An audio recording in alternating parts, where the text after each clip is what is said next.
Tenemos ahora, le damos los muy buenos días a Luis Otero, dirigente de AFUTU. ¿Qué tal? Muy buen día, Luis. Buen día, ¿cómo andan? ¿Cómo están? El gusto de recibirte aquí en FM Voces junto a Walter Olivera y Efraín Acuña. Te damos los buenos días para hablar de lo que es esta jornada de paro general de 24 horas.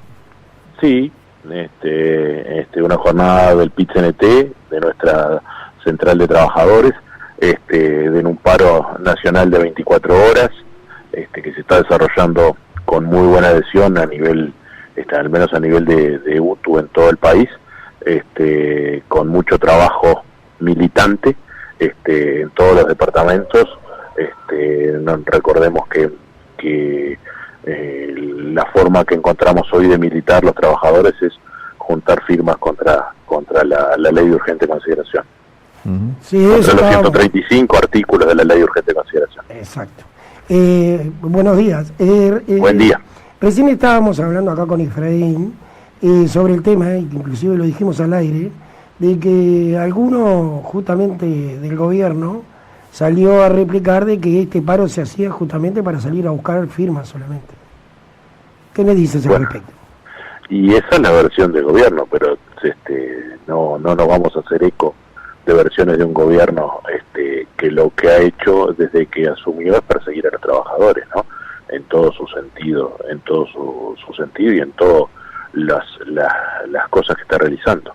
Entonces, no me interesa hacer comentarios de cosas que digan dirigentes del gobierno o integrantes del gobierno de esto, sino simplemente nos interesa escuchar a la gente, ver lo que la gente hace, salir a juntar firmas. Estamos acá con los compañeros juntando firmas en Capoeira y es impresionante la cantidad de gente que faltaba firmar y que se está firmando. Y bueno, si el gobierno piensa que hoy el paro fue para salir a juntar firmas, será lo que piensan ellos. Nosotros pensamos muchas cosas del gobierno que las expresamos y decimos y no van en ese sentido. No me interesa en estos momentos polemizar con lo que piensa el gobierno, sino yo quisiera polemizar y me gustaría polemizar con actores del gobierno sobre la ley de urgente consideración. Perfecto. Una ley que se votó a tapas cerradas, que no se discutió, que no se le informó a la población, porque cortemos ese relato que está en los programas, cortemos ese relato porque la ley de urgente consideración se construyó días antes de la asunción del gobierno, se cambió, así lo dicen todos los parlamentarios. Y bueno, creo que por ahí celebrar que los trabajadores todavía podemos realizar este tipo de movilizaciones, celebrar que vivimos en un país democrático, aunque a veces haya cosas que nos hacen dudar de eso, como reacciones que están teniendo determinadas autoridades de gobierno, determinados legisladores del gobierno, que lo único que se han dedicado en estos días y en estos tiempos es a perseguir los docentes, es a perseguir a los compañeros de FENAPES, es a perseguir compañeros de AFUTU, es destituir y echar de colegios privados a compañeras por decir lo que piensan en sus redes sociales, es instruir los sumarios administrativos a compañeras por publicaciones en las redes sociales. Bueno, creo que eso se tendría que preocupar el gobierno porque está restringiendo determinadas libertades y con la LUC estamos restringiendo más esas libertades individuales y colectivas que tenemos en ese momento. Esa sería mi respuesta, si ustedes quieren llamarla. Y también van a estar utilizando la jornada de hoy para hablar sobre la formación profesional básica, ¿es así? Sí, tenemos dentro del marco, eso ya es una actividad de nuestro sindicato y específicamente de las regionales de Maldonado, 33 y Tacuarembó, en esta posibilidad que nos da la virtualidad de poder estar conectando a mucha gente de distintos puntos del país. Vamos a realizar un conversatorio sobre lo que es el plan de formación profesional básica. Un plan que tiene UTU, que se está tratando de desmantelar desde el gobierno, se está tratando de desmantelar desde la Dirección General de UTU, pero ya no desde la Dirección General de UTU, sino desde el gobierno mismo, ¿no? Es un plan que ataca una población o que ataca una población social o que refiere a una población social muy importante, a gurises muy carenciados, y bueno, no se está tratando de desmantelar ese plan, de destrozar, de que ese plan no siga adelante. Y bueno, un poco lo que nosotros intentamos desde las regionales que organizamos este conversatorio, es discutir sobre el plan, es discutir el por qué se quiere desmantelar, discutir las grandes virtudes que tiene ese plan, y bueno, que sí podemos tener cosas para mejorar del plan, pero ese es un poco. Y bueno, la idea es colaborar y ponernos a trabajar y pensar en educación, ¿no? Por supuesto. No que sea, acá no estamos hablando de la discusión de si me falta un puesto de trabajo o no, que es otra discusión, sino poner la discusión en el porqué, en el plan, ¿no? De las grandes cosas que tiene ese plan, de la gente que ha podido terminar, los gurises que han podido terminar la educación media básica a través de ese plan, de las bondades que tiene ese plan, un plan que involucra una educación integral desde el comienzo, como no hay ninguno en este país, un plan en el cual, por ejemplo, un estudiante empieza a conocer las herramientas tecnológicas desde el primer año, entonces y trabaja la educación desde la integralidad, un plan que integra las materias de taller con matemática, con español, con historia, con inglés, con informática, y esas son bondades que tienen. Nosotros siempre decimos que este es un plan de avanzada, un plan que arrancó en el 2007, pero es un plan que tiene un futuro muy importante. Y el que no lo quiera ver, creo realmente que está muy equivocado. Más allá de hablar de horas de clase o de presupuestos, si son más horas que ciclo básico, menos horas, sino hablando del concepto de educación y hacia dónde va esa educación. Clarísimo.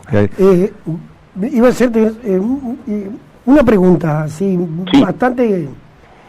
Yo soy más bien algo que quiero quebrar porque no todos tenemos el intelecto para entender o para comunicarnos, y yo soy de los tipos que más bien voy para que entienda toda la gente, ¿verdad? No quiero clarificar a nadie, pero yo creo que lo entienda toda la gente, el que tuvo y el que no tuvo la educación adecuada, y que se llegue. Dime, a ver, la educación en este nuevo gobierno, según AFUTO, ¿verdad? ¿Cómo ha sido los parámetros que veníamos, comparado con los parámetros anteriores? ¿Cómo crees tú que ha sido el porcentaje de crecimiento en el aspecto educativo total? ¿Me explico?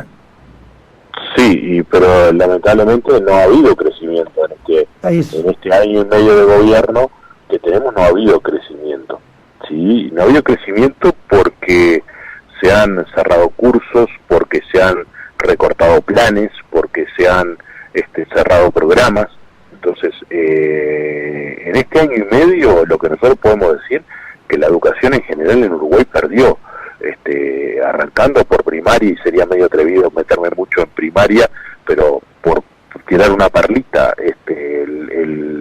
la finalización de contrato de los maestros comunitarios, esos maestros que llegaban a esos gurises del quintil más bajo, que más necesitaban apoyo extra de las maestras, el recorte en UTU ya específicamente de lo que son los educadores sociales, de los educadores que en los planes como el plan de FPB, el plan de formación profesional básica, ese nexo entre las familias y el docente y el estudiante. No olvidemos que el educador es ese compañero que, como yo siempre digo, se embarra las patas y le consigue a los chiquilines, o le gestiona a los chiquilines, o los ayuda a gestionar sus becas, sus boletos estudiantiles, un montón de cosas más. El recorte de los alfabetizadores laborales que son aquellos docentes que le enseñan a los gurises las principales cosas y las principales salidas del mercado de trabajo, cómo salir a ese mercado de trabajo, cómo enfrentarse a ese mercado de trabajo. Todo no es culpa de la pandemia. Todo no es culpa de la pandemia. Y todo no es culpa de la pandemia. La pandemia a veces se la pone como excusa para algunas cosas, pero no es todo culpa de la pandemia. Aprovechamos la pandemia para sacar determinadas o para cortar determinadas cosas. Entonces, no siempre la pandemia es todo, porque estos recortes no son parte de la pandemia. Y en la pandemia, esas figuras, como la figura del educador, como los cargos de adscripto, son los cargos que más se necesitaban, como los profesores de apoyo que hay en secundaria, como los profesores, como aquellos compañeros que acompañan la actividad de esos gurises, y ni hablar del recorte de horas, ¿no? El recorte de horas en algunos planes específicos. Yo, si bien sacamos de un lado, sacamos del otro, a veces nos dicen, pero no se olviden que sacamos 10 FPV y pusimos 10 ciclobásicos. Entonces, no es que hayan perdido horas de clase, pero lo que nosotros decimos es, ¿y esos FPV que se sacaron? ¿De dónde se sacaron? ¿Qué es lo que perdieron? ¿Quiénes fueron los que perdieron con esos recortes? ¿Qué chiquilines perjudicamos con esos recortes?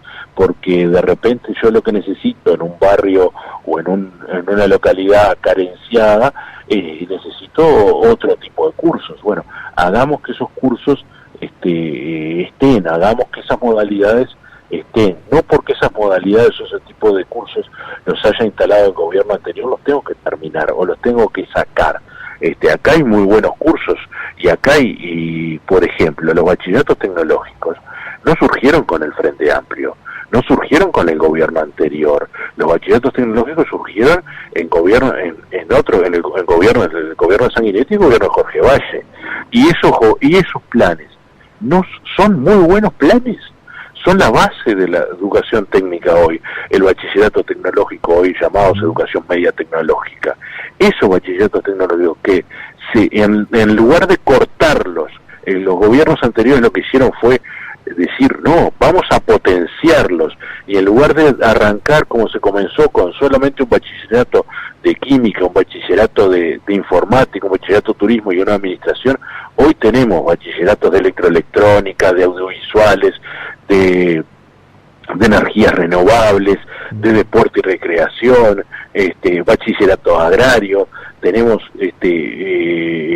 bachilleratos de redes y sistema. O sea, eso es lo que cuando un plan se trabaja, hay que desarrollarlo. Entonces, lo que ha hecho este gobierno en estos meses que tiene, simplemente es recortar planes, porque no ha habido ningún plan nuevo, no ha habido nada que pueda impulsarse que diga, cambié esto por algo mucho mejor. Que ningún docente seríamos tan incrédulos de decir, si yo cambio un plan A por un plan B que es 10 veces mejor para estudiantes, que las condiciones de trabajo de los profesores son muchísimo mejor, ningún docente se va a negar a eso, ni ningún sindicato se va a negar a eso. Pero acá no ha habido respuestas a los recortes, y los recortes han sido porque han sido, no han sido con una fundamentación técnica, pedagógica, que sea válida. Por eso muchas veces nosotros decimos, no podemos aceptar este recorte. ¿Por qué? Porque no hay una fundamentación técnica que admita ese recorte. Acá no hubo una fundamentación de por qué se recortaron las horas de educador. Acá no hubo una fundamentación de por qué se recortaron los grupos de FPV. Y no me alcanza con decir, porque en la ciudad de Pan de Azúcar, en cada grupo de FPV egresan solo 8 alumnos. Y bueno, pero miremos cuántos alumnos hay en la ciudad de Pan de Azúcar. O no abre un FPV en la ciudad de Castillo, como pasó este año, porque en la ciudad de Castillo solo egresan, de primaria egresan solo 70 alumnos, entonces yo no voy a abrir un FPV que voy a inscribir solamente 12 porque no me interesa y tendría que tener 30. Porque no lo voy a tener, porque la población de Castillo es pequeña y porque de primaria egresan 70 gurises, y esos 70 gurises hay algunos que quieren hacer ciclo básico en el liceo, hay otros que quieren hacer ciclo básico en UTU y hay otros que quieren hacer formación profesional básica. Entonces creo que tenemos que tener las opciones y que tenemos que dejar de pensar la educación como un gasto, y es una inversión.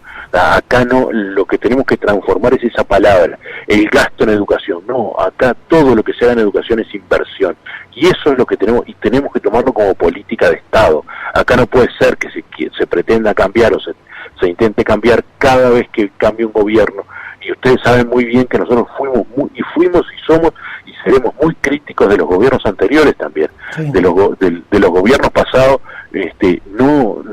No es que todo es la panacea, pero lo que ha hecho este gobierno en estos meses sido nefasto para la educación pública uruguaya. No sé si fui claro. Clarísimo, Luis. Bueno, queríamos agradecerte entonces por este contacto y bueno, los micrófonos de FM Voces como siempre están abiertos a cualquier inquietud. Bueno, muchísimas gracias y vamos a seguir trabajando sobre el tema de formación profesional básica y lo vamos a seguir participando de esto y convocando para seguir difundiendo la Comisión Nacional de FPB y la defensa de la educación, una Comisión Nacional de FPB que no solo la integran trabajadores sindicalizados, sino también la integran estudiantes, padres de estudiantes, vecinos y comunidades, y agradecemos como siempre el espacio para poder charlar un poco con ustedes. Porque acá unos oyentes nos preguntaban, ejemplo, tenés la escuela de gastronomía Figari, tenés los Arrayanes, de eso estamos hablando. Yo siempre digo, yo hace más de 25 años soy docente en la institución, y la primera vez que fui regional de AFUTU fue en el año 2009. En el año 2009 yo tenía 4 escuelas para recorrer: la Escuela Técnica San Carlos, la Escuela Técnica de Maldonado, la Escuela Técnica Pan de Azúcar y la Escuela Agraria de San Carlos. Hoy tengo 14 escuelas en el departamento. Si la UTU no ha crecido y si los docentes y los trabajadores no hemos aportado a esto, tenemos perlas muy importantes, como lo decías tú, los Arrayanes, la Escuela Superior de Alta Gastronomía, una escuela modelo a nivel de Sudamérica, una escuela en la cual los chiquilines se capacitan para poder salir al mejor mercado laboral. Cuando hace un par de años fueron becados a Francia y no pasaron vergüenza en esas becas porque estaban sumamente preparados, porque preparamos trabajadores para todos los niveles en gastronómicos en nuestro departamento, y por ahí, como se ha escuchado, como ya tuvimos que dar la batalla en algún momento, nos quisieron sacar la escuela para dársela a algún privado, sí. Y ahora hay que renovar el comodato, y por ahí también hay algún rumor que el intendente intentaría otra vez pasar la escuela para otro lado. Entonces, esas son las cosas. Para comunicar, Luis, para comunicar cuánta cosa de importancia. Sin duda, es mucho para hablar, y les dejo como reflexión algo que siempre, que la compañera Adela Yadó siempre dijo, que la UTU era el cobijo de los más humildes, sí. Y era el cobijo de los más necesitados, y la UTU sigue siendo eso. Y como decía Figari y Arias, las manos hablan con el corazón, entonces por el corazón. Entonces esas cosas son muy importantes, y la educación técnica en este país es muy importante y tiene un desarrollo, y vamos a seguir luchando porque siga siendo eso, y ya no siga, mi hijo, usted no puede hacer nada, vaya para la UTU. No, en la UTU hoy hay hasta cursos terciarios, hay cursos en nuestro departamento, tenemos cursos de rematador, operador inmobiliario, recreación y deportes, audiovisuales, gastronomía, congresos y eventos, que son cursos terciarios, que no tienen, obviamente no son universitarios, pero son terciarios, que hay que tener el liceo terminado, y realmente es un orgullo ser docente de UTU. Sí, cómo no, y muchas gracias por tu tiempo, Luis, y gracias por todo lo que hacen. Muchas gracias a ustedes. Un abrazo grande. Abrazo. Hasta aquí entonces el contacto con el dirigente de AFUTU, Luis Otero. AFUTU es la Asociación de Funcionarios de la Universidad de Trabajo del Uruguay. Hacemos una pausa y luego seguimos con más en los minutos finales.